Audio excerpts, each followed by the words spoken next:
Hello and welcome to a brand new show for the 2021-22 season. It's the FA Women's National League show. My name is Chris Gadsby, and every week throughout the course of the upcoming season, I'm going to be taking you through what has happened and what is going to happen in the 6 leagues of the FA Women's National League: the Northern Premier, Southern Premier, Division 1 North, Midlands, South East and South West.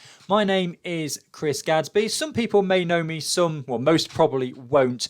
So a bit of background about me. I've spent the last 3 years with Nottingham Forest Women doing some bit of commentary, the pitch side announcements and the music and various bits and pieces like that. Before then, I was at Cardiff City Ladies whilst I was at university doing the same thing, and I did a couple of games for Wales Women whilst I was down at university as well. And it struck me, particularly last season, because I do all of the halftime scores at Forest Women when I'm doing the announcements there. I have to kind of go on Twitter and go on each club because there isn't anywhere that does live halftime scores. Whilst I still won't be able to do that, it highlighted to me that there's not really anything in this kind of format of showing you exactly what happened all throughout the weekend's fixtures and the state of the table. It's the FA Women's National League.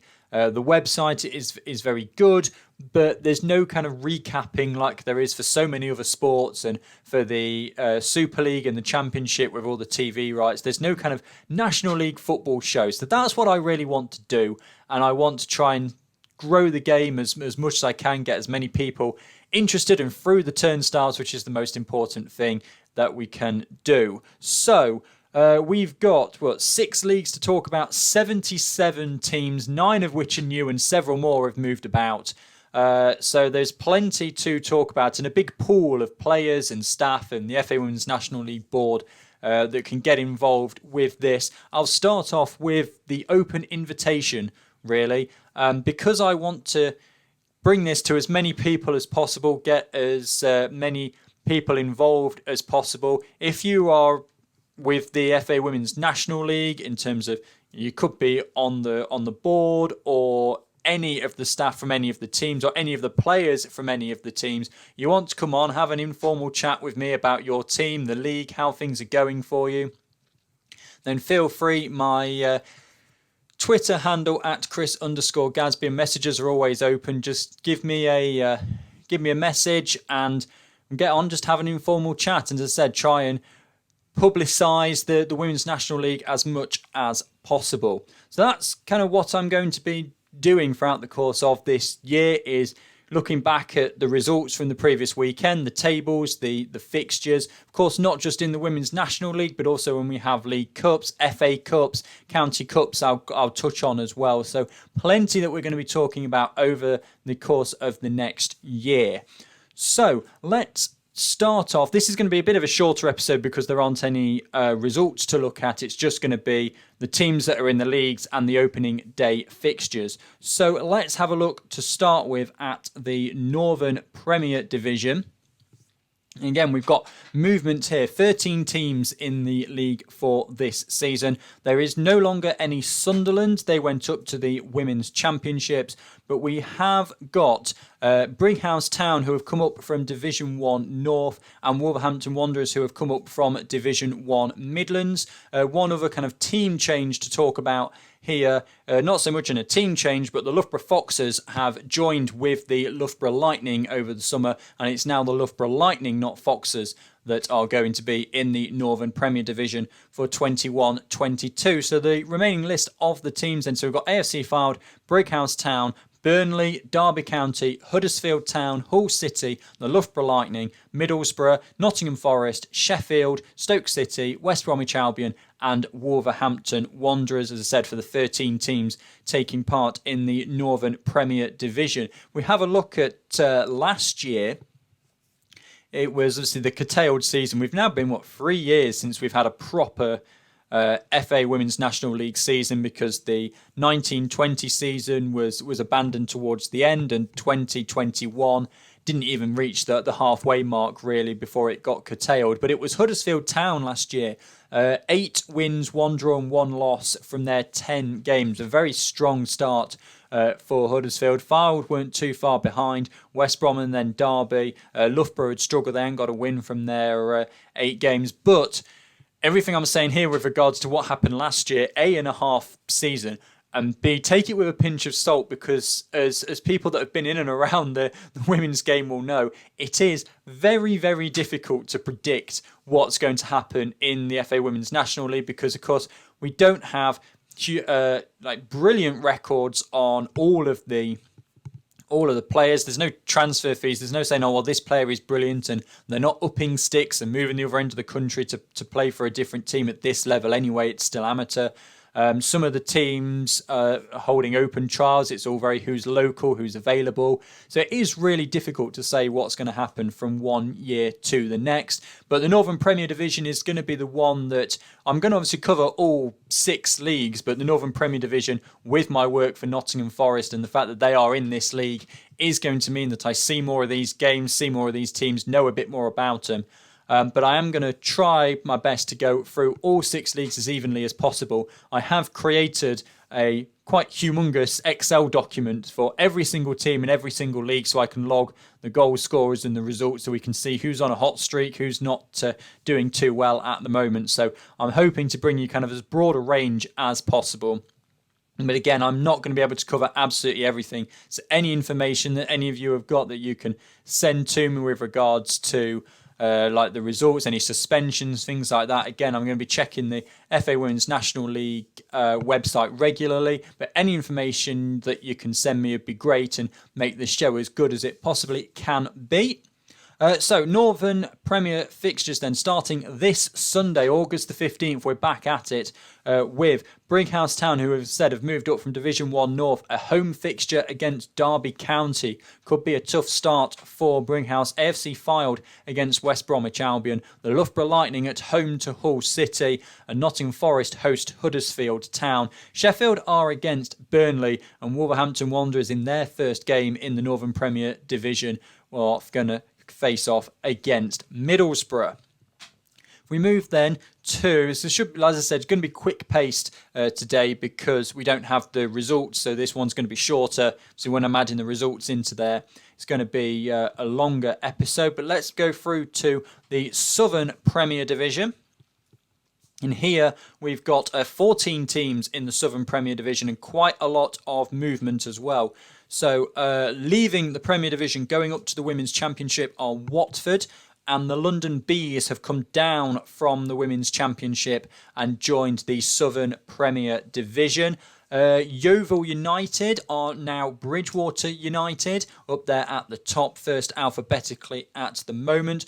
And the Southern Premier Division has also gained Ipswich from the Division 1 South East and Southampton from the Division 1 South West. So 14 teams in the Southern Premier Division. We'll run through them all. Bridgewater United, Cardiff City, Chichester and Chelsea, Crawley Wasps, Gillingham, Hounslow, Ipswich Town, Keynsham Town, London Bees, Milton Keynes Dons, Oxford United, Plymouth Argyle, Portsmouth and Southampton. So again, interesting to see. If you look at the Southern Premier Division, it was Watford who dominated that very short season last time around, and they've gone up to the Championship. Oxford United, they were only 1 point behind them in the end, actually, and they played a game less. They're still in the league, so keep an eye out for Oxford United if they can kind of keep things up and there and thereabouts. Portsmouth were in third, Milton Keynes Dons in fourth, Crawley in fifth. Cardiff City ladies down there in sixth, but they only actually managed to play 4 games last season. They had 9 points from that 4 games. You double that, they're up 18 and in second as well. Cardiff City, of course, with a very strong Welsh core in there and a lot of Welsh national side, kind of young under 23s, under 21s in that Cardiff side. Hounslow lost all 8 of their games. Plymouth lost all 7 of their games last season. But as I've said, just because they did that last season does not mean by any stretch of the imagination that they're necessarily going to do that this season. And we'll have to see how they do. Again, starting this Sunday, we'll get a better idea of how these teams are going to be faring once we're about a month into the season. Fixtures then for Sunday in the Southern Premier Division. Bridgewater United, as I said, were Yeovil United, but Bridgewater face Chichester and Chelsea. Crawley Wasps against Cardiff City. I saw Crawley in a pre-season game against Nottingham Forest. They look like they could be a strong side this season. Hounslow against Ipswich Town. Kingsham United face the London Bees in London Bees' first game in the Southern Premier Division. Oxford United against Gillingham, Portsmouth against Plymouth Argyle, and Southampton against Milton Keynes Dons in the Southern Premier Division. Go through now then to Division 1 Midlands. Just sort out. I've got two screens going so that I can have a look easily at last season's results as well. So in the Division 1 Midlands then, we've got Bedworth United, Boldmere St Michael's, Burton Albion, Doncaster Rovers Bells, Holwell Sports, Leafield Athletic, Leek Town, Lincoln City, Long Eaton United, Peterborough United, Solihull Moors, Sporting Cowser and Wem Town. Now, if we have a look, compare that to the Division 1 Midlands from last season, we've got joining as Leek Town. They've joined up, and also Peterborough United have joined up. So it's again one team more in the Division 1 Midlands this year, because of course Brickhouse Town has gone up from that. Wolves have gone up from the Division 1 Midlands, and those two teams have joined Leek Town and Peterborough United. Last season, Wolverhampton Wanderers had won 6 from 6, so again they went up into the Northern Premier Division. We'll see how they do up there. Doncaster Rovers Bells, and see a team with so much history in the women's game. They were in second, having won 4 from their 8 games, 15 points. But again, it was very kind of difficult to tell, because Boldmere St Michael's, for example, won 3 of only the 4 games they played. Wem Town only played 4 games as well. So it's going to be difficult to kind of judge that half season based on this season. Of course, that finished kind of November time. So we're looking at a good 9 months ago as well. Some of the teams have played a lot of friendlies and some haven't. So it's going to be difficult to tell exactly what's going to happen until we're about a month or so into the season. Division 1 Midlands then for this Sunday. Bedworth United against Boldmere St Michael's, Burton Albion against Doncaster Rovers Bells, Long Eaton United against Leafield Athletic, Peterborough United at home to Wem Town, and Solihull Moors at home to Leek Town. And the final fixture in the Division 1 Midlands is Sporting Cowser against Lincoln City. Moving then into Division 1 North, we've got again changes here. Alnwick Town and FC United of Manchester have joined. So Brickhouse Town have gone up. So again, one extra team in the Division 1 North this year. So Alnwick Town, Barnsley, Bolton, Bradford City, Chester Street Town, Chorley, Durham Sestra, FC United of Manchester, Leeds United, Liverpool Feds, Newcastle United, Norton and Stockton Ancients, and Stockport County.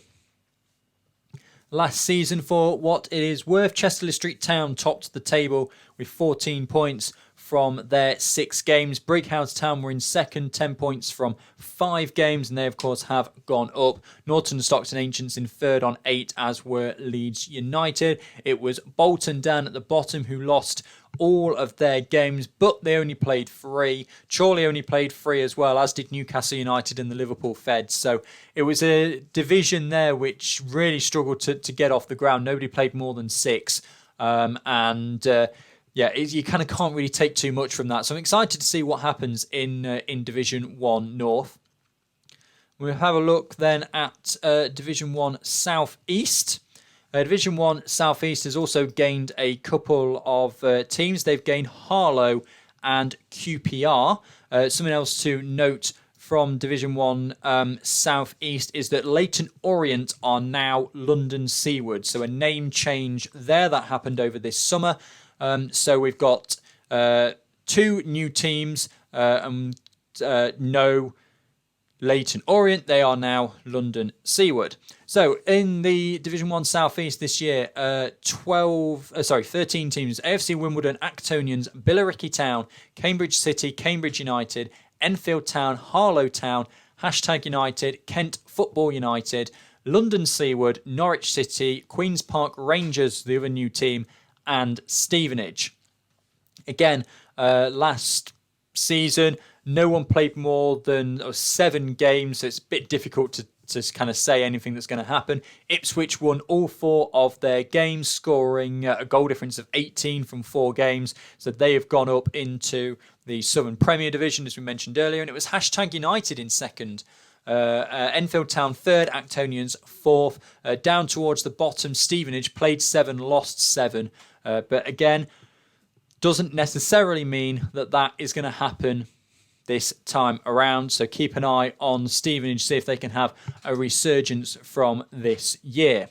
In terms of the fixtures that are taking place on Sunday, 6 fixtures. We've got Actonians against Cambridge United, AFC Wimbledon against Kent Football United, Cambridge City against hashtag United, Enfield Town against London Seaward, Norwich City against Billericay Town, and Queen's Park Rangers against Stevenage. I think a lot of people in Division 1 South East are looking forward to that Cambridge City, Cambridge United City rivalry that they'll have there.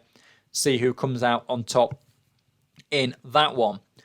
Lastly then, but by no means least, Division 1 South West. They have 11 teams in the league, which is exactly the same. Which is one more than they had. Than they had last year. They've got. Did I say 11? Did I mean 12? No, I did mean 11. So they, in terms of teams, have gained AFC Bournemouth and have gained Portishead. But Brislington dropped out of that one, and Southampton FC jumped up jumped up a division up from the Division 1 Southwest into the Southern Premier Division. So it's 2 in, 2 out, still for 11 teams, in the Division 1 Southwest. So those teams are AFC Bournemouth, Buckland Athletic, Cheltenham Town, Chesham United, Exeter City, Larkhall Athletic, Maidenhead United, Poole Town, Portishead, Southampton Women, and Swindon Town. In terms of the fixtures, we've got Buckland Athletic against Larkhall Athletic, Cheltenham Town against Southampton Women, Exeter City versus Poole Town, Maidenhead United open their campaign hosting Portishead, the new side, and then AFC Bournemouth, the other new side, have got a task away at Swindon Town, who came third last year but only played 4 games. So again, I'm just kind of giving you an indication of where teams started off last season, but you really got to give it, take it with a pinch of salt. Poole Town, for example, played 6, lost 6 last season, but again, that was so long ago and the players will have changed somewhat and have a better system going into a full season.